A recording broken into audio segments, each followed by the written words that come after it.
आखिर क्वाड है क्या, इसका तारुफ करवाइए हमारे अवाम को। Quad basically quadrilateral security dialogue है जो कि इमर्ज किया है 2001 से, लेकिन दुनिया के सामने क्योंकि ये सीक्रेट एग्रीमेंट होते हैं तो दुनिया के सामने 2007 में जापान के प्राइम मिनिस्टर जो थे उनकी तरफ से लाया गया कि रीजनलिज्म और क्वाड इनका आपस में बड़ा पुराना रिश्ता है। रीजनलिज्म की तारीख क्या है? क्वाड जो है वो रीजनलिज्म की जो पॉलिसी फ्रेमवर्क है या रीजनलिज्म का जो कॉन्सेप्ट है उसको सामने लाते हुए तैयार किया गया। अमेरिका की एक हिस्ट्री रही है कि हमेशा एक तो वो स्टेटस को है, इसके अलावा उसकी ये भी हिस्ट्री रही है कि उससे जिसके साथ भी दोस्ती की है उसको धोखा दिया है और हमेशा दूसरे ममालिक में मदाखलत भी करता रहा है। तो नस्ली कॉबॉय की है जो सिर्फ लड़ना और मारना और छीनना और लूटना जानते थे। इनकी तो नेशनल स्पोर्ट भी आप देखें तो वो भी रेसलिंग और उसमें भी बेईमानी और ओपनली होता है।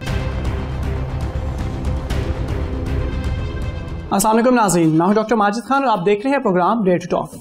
नाज़रीन, माशी और दिफाई मैदान में इस वक्त पूरी दुनिया इंतहाई टर्मोइल का शिकार है। मगरिब की सबसे बड़ी परेशानी माशी और दिफाई मसल पावर को एशिया में शिफ्ट होने से रोकना है, क्योंकि इस मसल पावर के एशिया में शिफ्ट होने का मतलब है कि तमाम की तमाम पावर कम्युनिस्ट चाइना को मुंतकिल हो जाना। अमेरिका की जापान, साउथ कोरिया, फिलिपाइन और साउथ चाइना सी में मौजूदगी चाइनीज़ कंटेनमेंट ही की एक कड़ी है। इस ज़माने में आजकल चाइनीज़ कंटेनमेंट की हवाले से क्वाड नामी कड़ी का बहुत ज़्यादा चर्चा हो रहा है। आखिर क्वाड है क्या, इसके मुतालिक बात करेंगे। हमारे साथ मौजूद हैं हमारे मेहमान प्रोफेसर डॉक्टर मोहम्मद फरहान खान हमारे साथ मौजूद हैं, जो कि well known national media analyst हैं और इसके साथ साथ इंटरनेशनल रिलेशन के एक्सपर्ट हैं। इनसे जानते हैं अबाउट क्वाड कि क्वाड आखिर है क्या। अस्सलाम वालेकुम डॉक्टर साहब। वालेकुम अस्सलाम। डॉक्टर साहब, वेलकम टू द प्रोग्राम। सबसे पहले डॉक्टर साहब मैं चाहूँगा कि हमारे नाज़रीन को आप बताइए कि आखिर क्वाड है क्या, इसका तारुफ करवाइए हमारे अवाम को। बिस्मिल्लाहिर्रहमानिर्रहीम। डॉक्टर साहब बहुत मेहरबानी जी, आपने अपने प्रोग्राम में मुझे दावत दी। इससे पहले कि मैं आपके इस सवाल को आंसर करूं, मैं आपके इंट्रोडक्शन पे थोड़ी सी बात करना चाहूँगा। आपने भी कहा कि पूरी दुनिया जो है वो इस वक्त कम्युनिस्ट चाइना की कंटेनमेंट के लिए पीछे पड़ी हुई है और वो देख रहे हैं चाइना एक्सपेंड कर रहा है। मेरा मानना ये है कि 1990 के बाद, इवन के 1980s के बाद, China is the most liberal and capitalist economy. अब फ़र्क ये हुआ कि चूंकि liberal democratic America, UK, France उस तरह अपनी लिबरल इकोनॉमी और कैपिटलिस्ट इकोनॉमी से दुनिया पर राज नहीं कर सके, वो फार्मूला चाइना ने कॉपी कर लिया और चाइना उस कैपिटलिज्म के जरिए पूरी दुनिया की मईशत को अब कंट्रोल करने लगा है। तो अब उसको फिर उसी कम्युनिज्म, सोशलिज्म और बाकी इज्म में डाल के दुनिया को बेवकूफ़ बनाया जा रहा है। अब आते हैं आपके सवाल की तरफ। पहली चीज़ तो क्वाड है क्या। देखिए, बेसिकली हम जिस दुनिया में रह रहे हैं ना, इस दुनिया में मैं अक्सर कहता हूं कि हमारे इर्द गिर्द जितने भी मामलात हैं, चाहे सोसाइटी के हैं, चाहे इकोनॉमी के हैं, चाहे पॉलिटिक्स के हैं, चाहे एकेडेमिया के हैं, चाहे मीडिया के हैं, ये कहीं ना कहीं से इनके ट्रिगर कंट्रोल हो रहे हैं। ये बाय डिज़ाइन सिस्टम चल रहा है। अब जब इस डिज़ाइन के डिज़ाइनर्स के हक में कोई चीज़ नहीं चलती तो वो क्या करते हैं, वो कोई नई फिलॉसफी, नया कॉन्सेप्ट, नया एग्रीमेंट लेके आते हैं। बिल्कुल ऐसा ही क्वाड भी है। Quad basically quadrilateral security dialogue है जो कि इमर्ज किया है 2001 से, लेकिन दुनिया के सामने क्योंकि ये सीक्रेट एग्रीमेंट होते हैं तो दुनिया के सामने 2007 में जापान के प्राइम मिनिस्टर जो थे उनकी तरफ से लाया गया। अब हुआ क्या, 2001 में हम देखते हैं यूनाइटेड स्टेट ऑफ अमेरिका ने वॉर ऑन टेरर के नाम पर अफगानिस्तान पे हमला कर दिया। ऑपरेशन एंड्यूरिंग फ्रीडम के नाम पे पूरी दुनिया को इकट्ठा किया। सिक्योरिटी काउंसिल में गया और सिक्योरिटी काउंसिल को कहा, जी आप हमें एक रिकमेंडेशन दें कि पूरी दुनिया खतरे में है, इस्लामी जो टेररिस्ट हैं वो यहाँ पर छुपे हुए हैं, 9/11 का वाकया कर दिया गया है। अब हमने सब ने मिल के, इन तमाम की तमाम बिल्लियों ने मिलकर एक चूहे को पकड़ना है, यानी चूहे बिल्ली का खेल इन्होंने शुरू करना चाहा अफगानिस्तान के अंदर। अब हम देखते हैं कि इस रीजन में अमेरिका वॉर ऑन टेरर के नाम पे आ क्यों रहा है। क्वाड को समझने से पहले आपको रीजनल पॉलिटिक्स समझनी है। जब हम देखते हैं 2001 में 21st सेंचुरी का आगाज हो गया, जिसको advent of the century of technology and advancement कहा जाता है, तो यहां पर रीसर्जेंस ऑफ चाइना हो रही है, इमर्जेंस ऑफ रशिया हो रही है, जो सोवियत यूनियन के नाम से 1989-90s में टूट चुका था, टुकड़े हो चुके थे, 15-16 रियासतें उसके अंदर से निकल आई थी। अब ये जब अपने पैरों पे खड़े हो रहे हैं, अमेरिकन डेमोक्रेटिक और अमेरिकन कैपिटलिस्टिक फॉर्मूलाज को अपनाते हुए ये दुनिया में सामने आ रहे हैं, तो अब इनको कर्टेल करना था। और इनको कर्टेल करने के लिए एक बैटल ग्राउंड चाहिए थी जहां पर एक प्रॉक्सी वॉर लड़ी जाए, किसी ना किसी रीजन, किसी न किसी फिलॉसफी, किसी न किसी नैरेटिव। तो नैरेटिव शेव क्या किया गया? War on terror. अब आप खुद अंदाजा लगाएं कि शिद्दत पसंदी, टेररिज्म और इंतहा पसंदी का मुकाबला आप किससे कर रहे हैं? जंग से। यानी शिद्दत के साथ आप एक और शिद्दत लगा रहे हैं और पूरी दुनिया के ममालिक को इकट्ठा कर रहे हैं। तो 2001 में भारत ने क्या किया?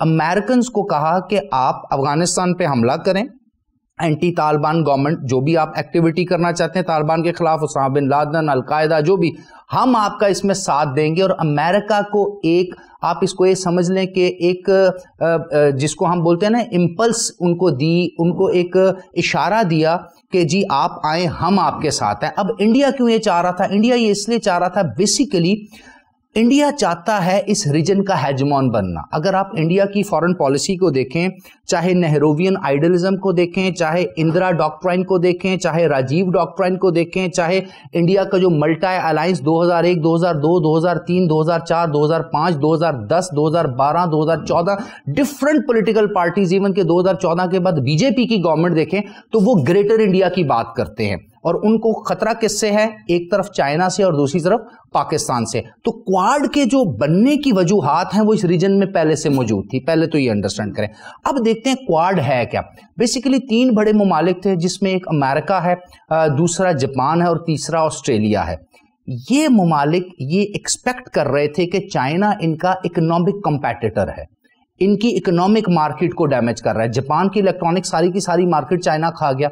इसके साथ साथ आप अगर अमेरिका को देखें तो अमेरिका जो है इस रीजन में जब आता है, जिसको स्ट्रेट ऑफ हार्मस कहते हैं, यूरोपीय यूनियन का एरिया कहते हैं, इवन के अफ्रीकन नेशंस कहते हैं, वहां पे ऑयल एक्सट्रैक्शन कंपनीज जितनी हैं, वहां पर मिनरल एक्सट्रैक्शन कंपनीज जितनी हैं, दुनिया की बड़ी कंस्ट्रक्शन कंपनीज जितनी है, रोड जितनी बनानी है, मेगा स्ट्रक्चर्स बनाने हैं, वहां सारी की सारी तो चाइनीज कंपनी आ रही हैं। तो चाइना का जो सॉफ्ट लॉन्च है, इकोनॉमिक पावर है, उससे अमेरिका भी डरा हुआ है। दूसरी तरफ ऑस्ट्रेलिया को यह प्रॉब्लम हो रही थी कि अगर चाइना इसी तरह बढ़ता चला गया, साउथ चाइना सी में बढ़ता चला गया, सलावासी सी में बढ़ता चला गया, आसियान रीजन में बढ़ता चला गया, तो कल को ऑस्ट्रेलिया का फ्यूचर क्या होगा? तो फिर इन तीनों ने पहले ट्राइलैटरल सिक्योरिटी अग्रीमेंट किया या स्ट्रेटेजिक अग्रीमेंट किया या स्ट्रेटेजिक डायलॉग इन्होंने बनाया, जिसको फिर 2007 में इन्होंने क्वाड का नाम दिया, चूंकि इसमें बीच में इन्होंने शामिल किया इंडिया को। अब इंडिया को क्यों शामिल किया?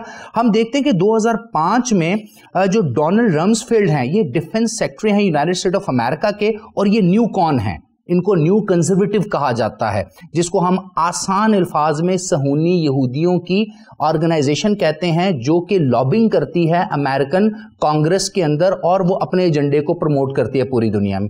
और ये बुश एडमिनिस्ट्रेशन का दौर था। तो डोनाल्ड रम्सफेल्ड इंडिया का विजिट करते हैं और इंडिया के डिफेंस मिनिस्टर प्रणब मुखर्जी के साथ एक एग्रीमेंट करते हैं 2005 में। उस एग्रीमेंट का नाम है new framework for India US defence. और ये जो इंडिया यूएस डिफेंस का फ्रेमवर्क है, ये framework on maritime security corporation, यानी सी लाइन ऑफ कम्युनिकेशन, उसके लिए भी इन्होंने ये एग्रीमेंट कर लिया। अब आप गौर से देखिएगा, उस वक्त पाकिस्तान फ्रंटलाइन स्टेट है, वॉर ऑन टेरर में नॉन नेटो अलाय है, पाकिस्तान के अंदर सुसाइड बॉम्बिंग हो रही है, पाकिस्तान में मंदिर हो, मस्जिद हो, कलीसा हो, दरगाह हो, स्कूल हो, कॉलेज हो, यूनिवर्सिटी हो, सब तबाह हो रहा है अमेरिका की जंग की वजह से। और अमेरिका किसके साथ जाके हाथ में ला रहा है? इंडिया के साथ, हिंदुओं के साथ। अब ये हिंदुओं के साथ जो जाके हाथ में ला रहा है, वो क्यों हाथ में ला रहा है? उसकी वजह यह है कि 2004 में मुशर्रफ ने एक पॉलिसी दी थी जिसको हम फनल पॉलिसी कहते हैं। गवादर मुशर्रफ ने यह कहा था कि पूरी दुनिया का अगर साउथ एशिया को देखा जाए तो साउथ एशिया एक बोतल की बेस की तरह है, जिसमें रशिया भी है, बैक एंड पे लगता है, सेंट्रल एशिया भी है, चाइना भी है, और उसकी जो फनल है, उसके मुंह जहां से आके रुकता है और फिर पूरी दुनिया से उसको जोड़ता है, वो गवादर यानी बलूचिस्तान है। दूसरी तरफ जो चाइना का एक अंडर डेवलप्ड प्रोविंस है, जिसको काशगर का एक एरिया है, वहां से शिंजान, वहां से लेकर गवादर तक के डेवलपमेंट के प्रोजेक्ट्स बने। ये वो टाइम था 2004 में जब मुशर्रफ एडमिनिस्ट्रेशन फाउंडेशन रख रही थी सी पैक की। तो अमेरिका कहां जा रहा है? इंडिया की तरफ जा रहा है। इंडिया क्या कर रहा है, अब नए प्लान्स बना रहा है। तो ये है बैकग्राउंड क्वाड के डेवलप होने। डॉक्टर साहब, आपने अपने बात के दौरान में रीजनलिज्म की बात की। इसका मतलब कि रीजनलिज्म और क्वाड इनका आपस में बड़ा पुराना रिश्ता है। क्या आप हमारे व्यूवर्स को बताएंगे कि रीजनलिज्म की तारीख क्या है? अच्छा, रीजनलिज्म और क्वाड का पुराना रिश्ता नहीं है। क्वाड जो है वो रीजनलिज्म की जो पॉलिसी फ्रेमवर्क है या रीजनलिज्म का जो कॉन्सेप्ट है उसको सामने लाते हुए तैयार किया गया। बेसिकली पॉलिटिकल साइंस या इंटरनेशनल रिलेशन में रीजनलिज्म किसको कहते हैं, ये बड़ा आसान सा है। ये एक पॉलिटिकल आइडियोलॉजी है जिसका मतलब ये है कि आपने अपने रीजन के अंदर पॉलिटिकल इकोनॉमिक इन्फ्लुएंस को, अपनी इजारादारी को एक कंडेंस फॉर्म में आपस में जोड़ के रखना है और इन्फ्लुएंस करना है। यानी बाहर के किसी रीजन से, बाहर के किसी कॉन्टिनेंट से, एडजेसेंट किसी एरिया से कोई बड़ी पावर, कोई बड़ी एम्पायर बन के आप पे इन्फ्लुएंस ना कर सके, तो आपने आपस में क्या करनी है, कोलैबोरेशन कर लेनी है अपने रीजन के एडजेसेंट बाउंड्रीज के साथ, मिलते जुलते ममालिक के साथ। इसमें आप करते क्या हैं, रीजनल ऑटोनॉमी, यानी आपका रीजन अपने फैसले खुद करेगा। अमेरिका नहीं आके डिक्टेट करेगा कि साउथ एशिया में क्या पॉलिसी होनी चाहिए, क्या नहीं होनी चाहिए। जिसके लिए हम देखते हैं सार्क बनी थी, जिसके लिए हम देखते हैं 1996 में शंघाई 5 बनी थी, जो 2001 में शंघाई कॉर्पोरेशन ऑर्गेनाइजेशन होगी। और ये वही टाइम है जब अमेरिका वॉर ऑन टेरर के नाम पे अफगानिस्तान में दाखिल हो चुका था और बाकी सेंट्रल एशियन रिपब्लिक और पाकिस्तान की तरफ आना चाह रहा था। तो चाइना ने रशिया के साथ अपने जो बाउंड्री डिस्प्यूट हैं वो ख़त्म किए। Central Asian Republic, Uzbekistan, Tajikistan, Turkmenistan, Kyrgyzstan, Azerbaijan, इनके साथ भी, उसके अजरबैजान तो चले एक अलग एरिया पे आता है, लेकिन इनके जो कॉन्फ्लिक्ट थे चाइना के उसने रिमूव किया और रीजनल स्ट्रक्चर डेवलप किए, जिसको चाइना कहता है 2005 में rats, regional anti terrorism structure. यानी नेटो जो है यहाँ पे आके जो टेररिज्म को खत्म करेगी या टेररिज्म के नाम पे आगे एंटर होगी, तो चाइना रशिया ने कहा नहीं, हमारे पास रीजनल एंटी टेररिज्म स्ट्रक्चर हैं। हमने एंटी टेररिज्म स्क्वाड अपना ही 6 मुल्कों का बना लिया है, जिसके लिए उस दौर में मुशर्रफ ने, उसके बाद यूसुफ रजा गिलानी ने, उसके बाद नवाज शरीफ गवर्नमेंट ने, उसके बाद फिर अभी तक हम कोशिश कर रहे थे कि हम इसका हिस्सा बने और 2016-17 में हम उसका फिर शंघाई कॉर्पोरेशन ऑर्गेनाइजेशन का हिस्सा बन गए। तो ये रीजनल ब्लॉक्स इसलिए बनते हैं कि आपकी रीजनल ऑटोनॉमी रहे, स्ट्रेटेजिक, मिलिट्री, पॉलिटिकल। दूसरी, रीजनल डेवलपमेंट हो, यानी आप अपने रीजन को डेवलप करें। साथ के मुल्क, एक जैसा कल्चर या एक जैसी आबो हवा के मुल्क अपनी इकोनॉमी को डेवलप करें। और तीसरी इंपॉर्टेंट चीज होती है पॉलिटिकल डिसेंट्रलाइजेशन, यानी पॉलिटिकली आप किसी एक के नीचे ना आ जाएं। ठीक है ना। आप जब रीजनल अकॉर्ड बनाते हैं, जिस तरह आसियान है, ये एक रीजनल है, इसके अलावा सार्क की मैंने मिसाल दी, इसके अलावा शंघाई कॉर्पोरेशन ऑर्गेनाइजेशन की मिसाल दी। अगर आप अरब वर्ल्ड में चले जाते हैं तो GCC, गल्फ कॉर्पोरेशन काउंसिल आपको मिलती है। इसी तरह और भी अरब लीग आपको मिलती है, D8 मिलती है, D8 डेवलपिंग 8 इस्लामिक कंट्रीज की एक ऑर्गेनाइजेशन है। ठीक हो गया ना। तो ये इस तरह के रीजनल ब्लॉक्स बनते रहते हैं। डॉक्टर साहब अपनी बात को कंटिन्यू करेंगे। मेरा आपसे अगला सवाल है कि स्ट्रेटेजिक दुनिया में क्वाड को चाइना के खिलाफ एशियन नेटो भी कहा जाता है जी। तो मुझे बताइए कि, और प्लीज हमारे नाज़रीन को भी बताइए, क्या ये वाकई में एशियन नेटो है चाइना के खिलाफ या ये कोई अलग स्ट्रेटजी है? जी देखिए, सबसे पहले तो हमें ये समझना है कि ये जितनी भी डेफिनेशंस हैं ये आ कहाँ से रही हैं। मैं अक्सर यूनिवर्सिटीज़, कॉलेजेस या सेमिनार्स में कभी जाता हूँ, पढ़ाता हूँ, तो मैं सबसे पहले उनको ये कहता हूँ कि किसी भी कॉन्सेप्ट की जब डेफिनेशन आती है तो why don't we contest that definition, यानी जो डिफाइन कर रहा है। फॉर एग्जांपल, अगर मैं अमेरिकन हूँ, मेरी मॉरलिटी ये है कि वॉर ऑन टेरर के नाम पर अफगानिस्तान के 20 से 25 हज़ार बच्चों को जिंदा दरगो कर दें, ठीक है, मार दें, ख़त्म कर दें, वहाँ पर दुनिया का सबसे बड़ा बॉम्ब फेंक दें, ये मेरी मॉरलिटी है। तो मेरी ये मॉरल डेफिनेशन दुनिया मानेगी या दुनिया एक natural objective definition of morality मानेगी? तो दुनिया में 2 सच हैं, पहले तो ये आप ज़हन में रखें। एक को कहते हैं ऑब्जेक्टिव ट्रुथ, एक को कहते हैं सब्जेक्टिव ट्रुथ। तो इस वक्त चाइना को क्योंकि एक बहुत बड़ा हेजमॉन बनाकर, बहुत बड़ा डायनासोर बनाकर अमेरिका दिखाना चाहता है और बाकी ममालिक दिखाना चाहते हैं।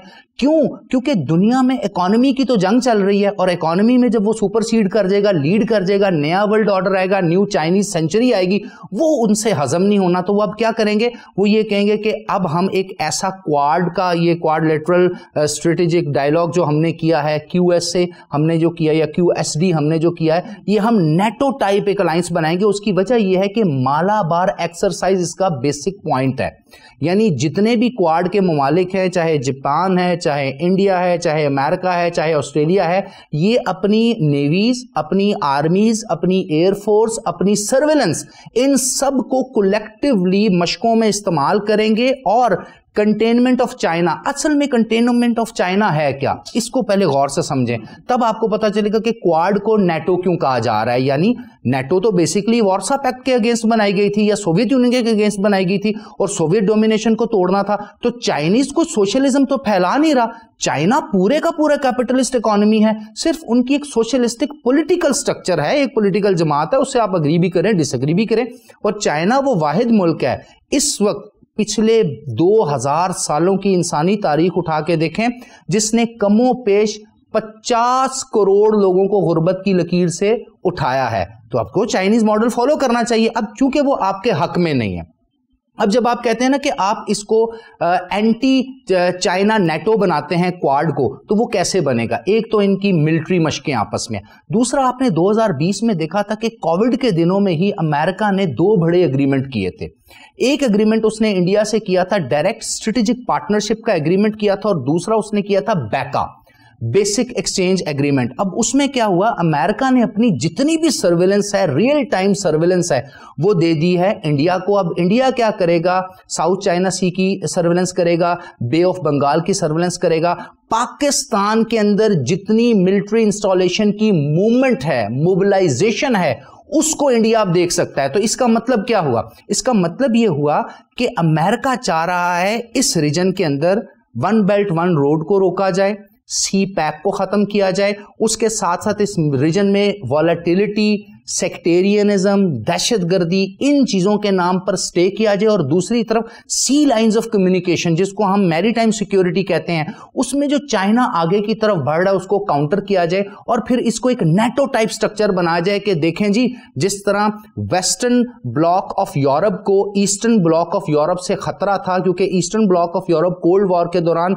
प्रो सोवियत था, और वेस्टर्न ब्लॉक ऑफ यूरोप जो था उसको हमने देखा कि ट्रूमैन्स डॉक्ट्राइन के तहत 200 मिलियन US डॉलर इमदाद दी गई, फिर IMF बनाया गया, फिर international bank for reconstruction and development जिसको बाद में वर्ल्ड बैंक कहा गया, उसने फंडिंग की, और वेस्टर्न ब्लॉक ऑफ यूरोप यानी बर्लिन के दूसरी तरफ को उन्होंने सपोर्ट किया, और बर्लिन के इस तरफ अगर आप देखें तो सोवियत सिस्टम और सोवियत इकोनॉमी चल रही थी। अब अमेरिका ये चाह रहा है कि एक नया मीडिया नैरेटिव डेवलप किया जाए कि जो चाइना है ये आगे बढ़ के पूरी दुनिया को कब्जे में करेगा। हालांकि चाइना बिल्कुल इस तरह की कोई पॉलिसी नहीं रखता, और अमेरिका ये चाहता है कि बाकी ममालिक को डरा कर या फिर इनको साथ मिलाकर एक मिलिट्री का जिंगोइज्म स्टार्ट किया जाए, और फिर देखा जाए कि चाइना का, इसको कहते हैं पल्स चेक करना, चाइना उसको रिस्पॉन्स कैसे करेगा। आप देख लेना, पिछले 2-3 सालों से इंडियन एग्रेशन पाकिस्तान बॉर्डर्स पे बहुत ज्यादा हो गया है, बहुत ज्यादा एग्रेशन करते हैं पाकिस्तान में। अभी हमने पिछले दिनों जून में देखा कि यही लाहौर शहर के अंदर इन्होंने दहशतगर्दी की। उसके अलावा हमने बहुत से मकामात पे देखा कि इंडिया नरेंद्र मोदी के अंदर और उनका जो है वो क्या कहते हैं अजीत डोवल, उसके अंडर उनकी पॉलिसीज के अंदर फॉल्स फ्लैग ऑपरेशंस कर रहा है। ये तमाम चीजें कहां से डिक्टेट हो रही हैं? यूरोप के अंदर डिस इन्फो लैब पकड़ी गई जो India propaganda billions of dollars invest करके कर रहा था। ये सारे का सारा काम CPEC, one belt one road और चाइना की जो एक प्रोग्रेसिव डेवलपमेंट, मैं तो इसको देखें ना, आप कंपीट करके आगे आ रहे हैं, आप इकोनॉमी के पॉइंट ऑफ व्यू से कंपीट कर रहे हैं, आपने कोविड में कंपीट किया, आप टेक्नोलॉजी में कंपीट कर रहे हैं, आप 5G में आगे जाने लगे हैं, तो आपके खिलाफ एक कॉन्स्पिरेसी बनाई जा रही है। और ये जो क्वाड जिसको एंटी चाइना नेटो कहा जा रहा है, मुझे ये फ्यूचर में कहीं भी कामयाब होता नजर नहीं आ रहा। हाँ, ये हो सकता है कि बहुत सी जगहों पर ये हर्डल्स क्रिएट करेंगे। तो इसका मतलब ये हुआ कि जो क्वाड है वो मिनी नेटो ही है और चाइना के अगेंस्ट काम कर रहे हैं। तो आप समझते हैं कि सर्द जंग का आगाज हो चुका है, हाँ या ना? देखें, सर्द जंग का आगाज उसी दिन हो गया था जब 1994 में क्लैश ऑफ सिविलाइजेशन के नाम से जो सैमुअल पी हंटिंगटन है उसने एक आर्टिकल लिखा। इवन के उसके स्टूडेंट ने एंड ऑफ हिस्ट्री पे बात कर दी, लेकिन इसने कहा नहीं जी, क्लैश ऑफ सिविलाइजेशन और 8 इंसानी सिविलाइजेशन यानी ह्यूमन सिविलाइजेशन का जिक्र किया। और फिर CIA ने पैसे दिए सैमुअल पी हंटिंगटन को, पैसे देकर एक बुक पब्लिश करवाई, क्लैश ऑफ सिविलाइजेशन। ये तो बेसिकली एक आर्टिकल था। फिर जब बुक पब्लिश हुई तो उस बुक में कुछ प्रिडिक्शन की गई और उसमें बताया गया कि चाइनीज और मुस्लिम सिविलाइजेशन जो है ये वेस्ट के लिए बहुत बड़ा एक फ्यूचर का टास्क है, जाइगेंटिक टास्क है, जो वेस्ट को टफ टाइम देंगे। अगर आप देखें तो चाइनीज सिविलाइजेशन, दूसरी तरफ Islamic civilisation, Samuel P Huntington ने कहीं भी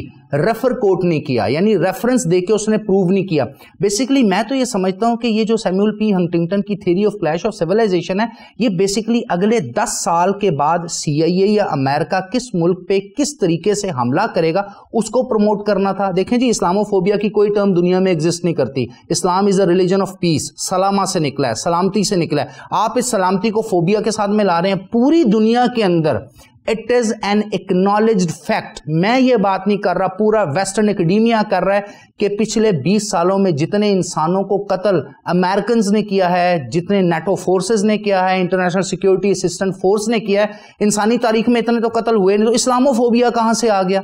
मेरी दाढ़ी ने या आपकी दाढ़ी ने किसी को क्या तंग कर दिया? इस्लाम ने किसी के खिलाफ क्या कर दिया? इस्लाम और मुसलमान तो पिसे हुए हैं। ये तालिबान के लिए भी इसी तरह का नैरेटिव इस्तेमाल करते हैं। और फिर ये करते क्या हैं, इस पे गौर कीजिएगा। ये होती है इनकी एजेंसीज, सब एजेंसीज और कॉन्ट्रैक्टर। बहुत से रेमंड डेविस हर जगह फैले होते हैं।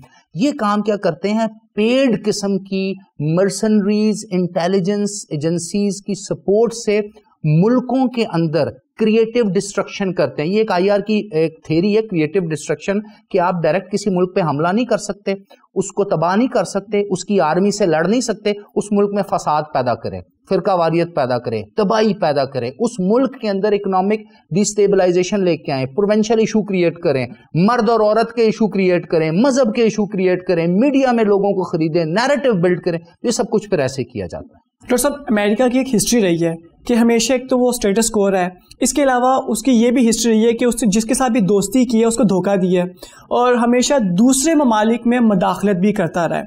ये तो अमेरिका की हिस्ट्री है। मगर ऑस्ट्रेलिया, जापान और इंडिया, ये लोग अमेरिका की इस हिस्ट्री को जानते हुए भी अमेरिका का साथ क्यों दे रहे हैं? क्यों इसके साथ उन्हें हाथ मिलाएं? सबसे पहली बात तो अमेरिकन की अगर आप तारीख देखें तो अमेरिकन ने तो खुद, जब अमेरिका के ऊपर ये जो वाइट अमेरिकन जो इस वक्त बहुत डोमिनेट कर रहे हैं, इस वक्त वो जो ब्लैक्स को और रेड इंडियन को ये डोमिनेट करने की कोशिश कर रहे हैं, जो बेसिकली साइबेरिया से आए थे, असल अमेरिका तो उन्हीं का था। इन्होंने वहाँ पे भी बहुत ज़्यादा कत्लो गारत की। ये तो नस्ली कॉबॉय किया जो सिर्फ लड़ना और मारना और छीनना और लूटना जानते थे। पहली तो बात है। इनकी तो नेशनल स्पोर्ट भी आप देखें तो वो भी रेसलिंग, और उसमें भी बेईमानी और ओपनली होता है। तो ये तो एक अलग बात है। बाकी ममालिक इनका साथ क्यों दे रहे हैं, इसके लिए आपको 1945 से पीछे जाना पड़ेगा। क्या जब सेकेंड वर्ल्ड वॉर हुई थी तो जापान ने चाइना पे हमला नहीं कर दिया था? जापानीज ने तो तब भी चाइना पे हमला किया था, पहली बात। दूसरी इंपॉर्टेंट चीज, आ जाते हैं भारत की बात। तो भारत कौन है? आप क्या समझते हैं कि भारत जो है वो एक आज़ाद मुल्क और मुमलिकत बना के अंग्रेज गया है? मेरी नज़र में India is the illegitimate child of Britishers. Britishers इस रीजन के अंदर इन लोगों को इस तरीके से रख के गए हैं। आप देखें ना, भारत के अंदर सिख महफूज हैं कोई? आप ऊपर चले जाएं, नॉर्थ की तरफ चले जाएं, 7 सिस्टर्स स्टेट्स में चले जाएं, वहां पे लोग महफूज हैं। आप साउथ इंडिया में आ जाएं, वहां पे लोग महफूज हैं। आप ईस्ट इंडिया में चले जाएं, माउस मूवमेंट वहां पे चल रही है, वहां पे लोग महफूज हैं। आप भारत के अंदर दलितों का हाल देख लें, बाकी कम्युनिटीज का हाल देख लें, स्केड्यूल कास्ट का हाल देखें, क्या वो महफूज हैं वहां पे? तो भारत भी अमेरिकन मॉडल पे ही चल रहा है। भारत की फॉरेन पॉलिसी भी अमेरिकन मॉडल के अकॉर्डिंगली है। भारत बेसिकली चनकिया कुतिलिया की फिलॉसफी के ऊपर चल रहा है, कुतिलियन स्कूल के ऊपर खड़ा है। और ये जो दुनिया को अपना इमेज देते हैं सेकुलरिज्म का, ये तो अशोकियन आइडियलिज्म है, जो अशोका का एक आइडियलिज्म था जिससे वो ये सिर्फ प्रमोट करते हैं। काम ये वही हिंदुत्व वाले कर रहे हैं। तो 2 रास्ते तो मैंने आपको बता दी। और तीसरी इंपॉर्टेंट चीज, क्या जापान को हिरोशिमा नागासाकी के बाद कोई सेल्फ रिस्पेक्ट और इंटेग्रिटी है उनके पास? देखिए ना, मैं एज ए नेशन आपका पूरा मुल्क तबाह कर देता हूं और आप अपनी फौज ही खत्म कर देते हैं। इस वक्त जापान ने अपनी फौज खत्म कर दी और अमेरिकन फौज ही जापान का दिफा करेगी। तो वो तो कौम है, वो ऐसी कौम है जिसकी अपनी सेल्फ की इंटेग्रिटी नहीं है, सेल्फ रिस्पेक्ट ही नहीं है। तो वो तो ऑल टुगेदर अमेरिका के हाथ में खेल रहे हैं। दूसरी बात होगी, अब आ जाते हैं ऑस्ट्रेलिया के ऊपर। देखिए, ऑस्ट्रेलिया को अगर आप ज्योग्राफिकल पॉइंट ऑफ व्यू से देखें तो वो बाकी दुनिया की पॉलिटिक्स से और बाकी चीजों से, इवन के स्ट्रेटेजिक कंपटीशन से भी आइसोलेट रहा है। फर्स्ट वर्ल्ड वॉर में भी, सेकंड वर्ल्ड वॉर में भी, इवन के कोल्ड वॉर में भी। और यही रीजन है कि उन्होंने ग्रो किया। बट इशू इज दैट कि आगे आने वाले टाइम में जो सी लाइंस ऑफ कम्युनिकेशन है, मैरीटाइम सिक्योरिटी है, इसके ऊपर बहुत ज़्यादा इन्हसार किया जाएगा। अब आपने जंगे man to man, combatant to combatant, eyeball to eyeball नहीं लड़नी, आपने मिसाइलों से जंगें लड़नी है, आपने सबमरीन से जंगें लड़नी है। तो अब एक ऐसा मुल्क जो इटसेल्फ एक आइलैंड है, एक बर्रे आजम की तरह एक अलग से है, उस पर कब्जा करना तो बहुत ज़्यादा आसान है टेक्नोलॉजिकल पॉइंट ऑफ व्यू से। सी लाइन ऑफ कम्युनिकेशन अगर सारी चाइना के पास चली जाती है, जो कि अमेरिका ऑस्ट्रेलिया को डराएगा। इसीलिए तो आप देखें ना, उन 2008 में ऑस्ट्रेलिया क्वाड का मेंबर है, 2009 में वो क्वाड से बाहर निकलता है, 2010-11 में फिर क्वाड में आ जाता है। और स्टेटमेंट वो क्या देता है? वो स्टेटमेंट ये देता है कि हम अपनी स्ट्रेटेजिक पॉलिसीज और सिक्योरिटी के लिए अमेरिका को ज्यादा रिलायबल समझते हैं, हम अमेरिका के साथ ज्यादा हैं। तो फिर आप इधर से अंदाजा लगा लें कि बाय ऑल मीन्स वो चाइना, और चाइना को भी अगर आप देखें ग्रेटर पर्सपेक्टिव में देखें तो चाइना की सॉफ्ट लॉन्चिंग है, चाइना की टेक्नोलॉजी अपनी है, चाइना की मिलिट्री अपनी है, चाइना का सैटेलाइट सिस्टम अपना है, चाइना अपनी लैंग्वेज पे बहुत ज़्यादा फख्र करता है, चाइना अपने कल्चर पे बहुत ज़्यादा फख्र करता है। तो ये जो चाइनीज़ वर्ल्ड ऑर्डर है, इसको टफ टाइम देने के लिए बाकी ममालिक आपको एक साइड पे मिले नजर आएंगे। और सिर्फ आप तो अभी बात कर रहे हैं ना क्वाड की, आप मुस्लिम वर्ल्ड में जाके देख लें, अदर देन पाकिस्तान चाइना का बड़ा बुरा मतलब वो समझते हैं, चाइना को बेहतर नहीं समझते। डॉक्टर साहब, क्वाड के 878.6 अरब डॉलर के मुकाबले में चाइना का जो बजट है दिफाई बहुत ज़्यादा कम है। आप समझते हैं क्या चाइना इस छोटे से बजट के साथ क्वाड का मुकाबला कर सकता है? जी, पहली बात तो ये कि क्वाड क्या चाइना पर आज ही हमला करने लगा है, जो चाइना ने उसको अपने आप को डिफेंड करना है, पहला सवाल। दूसरा सवाल ये कि अगर आप बजट्स की बात करें और डिफेंस स्पेंडिंग की बात करें तो पिछले करीबन 20 सालों में अमेरिका ने almost 2.7 trillion US dollar spend किया है, जो सिर्फ और सिर्फ अमेरिकन अवाम का है अफगानिस्तान के अंदर। उसके अलावा ऑस्ट्रेलिया ने भी किया, जर्मनी ने भी किया, फ्रांस ने भी किया, यूके ने भी किया, यानी मोर देन 70 कंट्रीज जिन्होंने अपनी आर्मीज वहां पर भेजी इंटरनेशनल सिक्योरिटी असिस्टेंस फोर्स के नाम से। तो क्या रिजल्ट निकला? पहली बात। दूसरी बात यह कि आपका सवाल ये हो सकता है कि जो टेक्नोलॉजिकल एडवांसमेंट है, इन चार मुल्कों का आपस में ग्रुपिंग है और उसके साथ साथ जो रीजनल कॉपरेशन इनकी चल रही है, ओबामा की 2011 के 2012 2013 के ऑनवर्ड जो पिवट पॉलिसी थी, उसके पर्सपेक्टिव में क्या नुकसान होगा। तो मुझे ये लगता है कि डिफेंस पॉइंट ऑफ व्यू से चाइना को ना ये उस तरह डील करेंगे। हाँ, टेक्नोलॉजिकल पॉइंट ऑफ व्यू से सी लाइन ऑफ कम्युनिकेशन को टफ टाइम देके इस वक्त चाइना जितने भी आर्टिफिशियल आइलैंड्स बना रहा है, जिस तरह वियतनाम बना रहा है ना, आप देखें ना, एक रिसर्च कंडक्ट की गई जिसमें बताया गया कि चाइना ने 2016 से 2020 तक इतने ज्यादा आर्टिफिशियल आइलैंड बना लिए हैं साउथ चाइना सी पे, सलावासी सी पे, इन तमाम रीजन्स के ऊपर, और सारी अपनी मिलिट्री इंस्टॉलमेंट लगा दी हैं, जितना दुनिया हैरान हो गई कि किसी और मुल्क ने पूरे के पूरे अपने अरसे में या पिछले 20, 25, 30 सालों में नहीं बना सके। तो मेरे नजदीक चाइना की इकोनॉमिक ग्रोथ रोकना जरूरी है, चाइना की टेक्नोलॉजिकल ग्रोथ रोकना जरूरी है, चाइना की कॉपरेशन और जो चाइना का बायलैटरल और मल्टीलैटरल एग्रीमेंट्स हैं बाकी दुनिया के साथ, उसको रोकना जरूरी है। क्वाड उसको डैमेज करने के लिए है। बाकी ये सारे का सारा एक आप समझ ले पॉस्चरिंग है, इसको आप स्ट्रेटेजिक पॉस्चरिंग भी कह सकते हैं, क्योंकि China is not among those Nations जिसके ऊपर आप डायरेक्टली कोई हमला कर सकते। आप पाकिस्तान के ऊपर डायरेक्ट हमला नहीं कर सकते, तो चाइना के ऊपर कैसे कर सकेंगे? अभी आप देख लें, एशिया टाइम्स की रिपोर्ट है 2020 की कि जो भारतीय जितने भी वहां पर फौजी थे, जब उन्होंने कन्फ्रंट करने की कोशिश की लद्दाख के रीजन में, तो चाइनीज ने एक स्पेसिफिक किस्म की रेज फेंकी, साउंड रेज फेंकी, जिससे इन लोगों का ब्लड प्रेशर जो इंडियन फोर्सेस इतना हाई हुआ कि इनका ब्रेन हैमरेज हो गया, हार्ट अटैक हो गया। तो चाइना बहुत आगे टेक्नोलॉजी में जा रहा है, आप वो उस तरह से उसको डिफेंस में नहीं कर सकते। और बीइंग अ स्ट्रेटेजिक थिंकर, हम कभी भी इस तरह से चीजों को मैच नहीं करते कि उसके पास इतनी डिफेंस स्पेंडिंग है, उसके पास इतना रेवेन्यू है, वो मिलके ये करेगा। ये तो वॉर स्ट्रेटजी के ऊपर डिपेंड करता है। और चाइना के साथ लड़ने के लिए मुझे नहीं लगता अगले 20-25 साल में भी कोई अलायंस अग्री करेगा। हाँ, बैकएंड पे कॉन्स्पिरेसी करते हुए, साजिशें करते हुए बहुत से ममालिक चाइना के एंटी जाएंगे, इवन के पाकिस्तान को प्रेशराइज किया जाएगा। अभी शर्मैन पाकिस्तान में आई है, डिप्टी सेक्रेटरी फॉर स्टेट है, पहले वो इंडिया गई 2 दिन पहले, और वहां जाके उसने क्या कहा कि इंडिया और अमेरिका का जो बायलैटरल कॉन्फिडेंस बिल्डिंग है और फ्यूचर में जो इनकी आपस में रिलेशनशिप है वो बहुत आगे जाएंगे। पाकिस्तान में आई, जनरल बाजवा से मिली, इमरान खान ने मिलने से इनकार किया। तो उसने कहा पाकिस्तान और अमेरिका का ब्रॉड बेस्ड जितना भी रिलेशनशिप है वो खत्म होने के करीब है, बल्कि हम उसको बढ़ाएंगे नहीं। इसकी वजह क्या थी?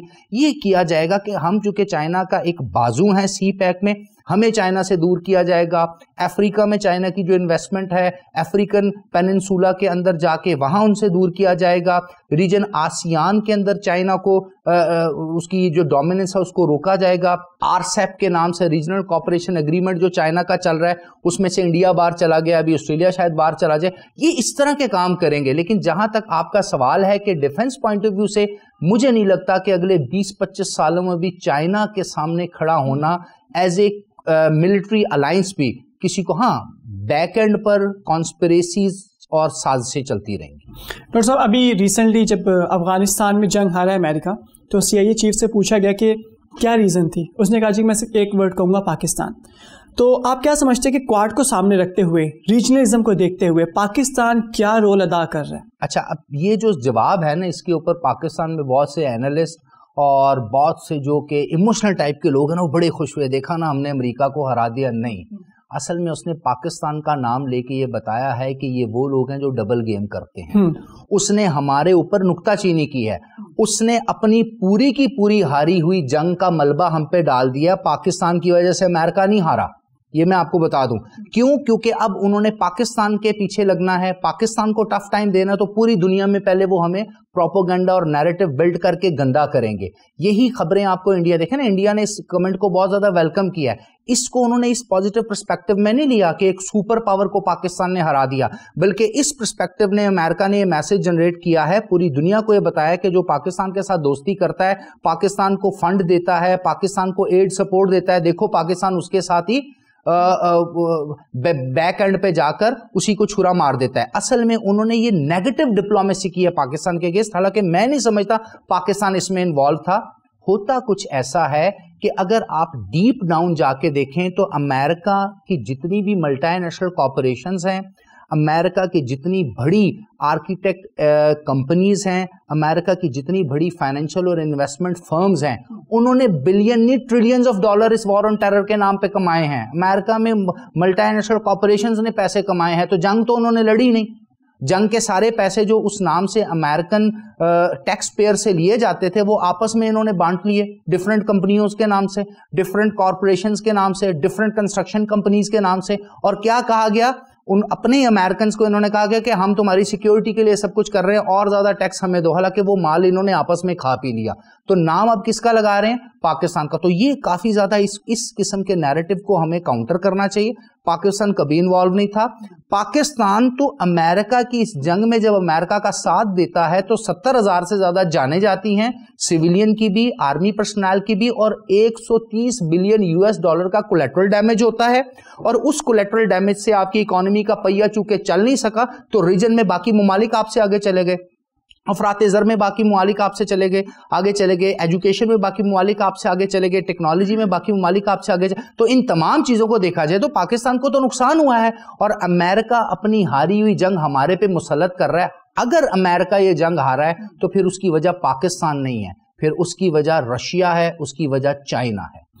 ये भी तो हो सकता है ना कि चाइना और रशिया का नाम वो नहीं ले सकता क्योंकि वो उनके अगेंस्ट खड़े हुए हैं। उन्हें पता है कि इनका नाम लिया तो हमें ही नुकसान होगा, शायद इसी वजह से वो पाकिस्तान का नाम ले रहे हैं। बिल्कुल ऐसा नहीं। आप अगर ट्रंप की जो लास्ट स्पीचेस उठाएं, जब कोरोना वायरस आया था तो उसने कहा था ये चाइनीज वायरस है। इसी तरह अगर जो बाइडेन की स्टेटमेंट्स, वो बिल्कुल चाइना के अगेंस्ट बात करते हुए, रशिया के अगेंस्ट बात करते हुए कुछ नहीं करते। मैं आपको ये बता रहा हूं, बेसिकली ये एक जेस्चर होता है, ये एक मैसेज होता है कि नेक्स्ट अब हमने अपनी तोपों का रुख किस तरफ करना है।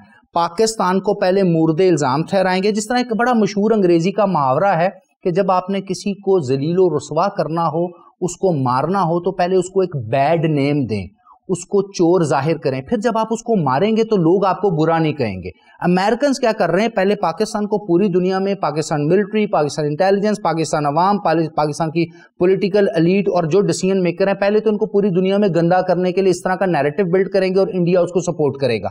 जब इस तरह का नैरेटिव बिल्ड हो जाएगा और कल को वो हमारे अगेंस्ट आएंगे तो दुनिया का कोई मुल्क हमारी बात सुनेगा ही नहीं। और यही हमारे साथ पिछले 20 सालों से हुआ है और यही आगे होगा। तो ये एक बहुत बड़ा कंसर्न है पाकिस्तान की फॉरेन पॉलिसी मेकिंग इंस्टीट्यूशन, इदारों और उन लोगों का कि जो कि पर्सपेक्टिव डिफरेंट देखकर अगले 10-15 साल को कैलकुलेट करते हैं कि अमेरिका की तोपें, इंडिया की तोपें, इजराइल की तोपें, वेस्ट की तोपें, यहाँ तक यूके और फ्रांस की तोपें अब पाकिस्तान पे हैं। क्यों? मैं आपको बता चुका हूं, क्योंकि पाकिस्तान चाइना का बाजू है।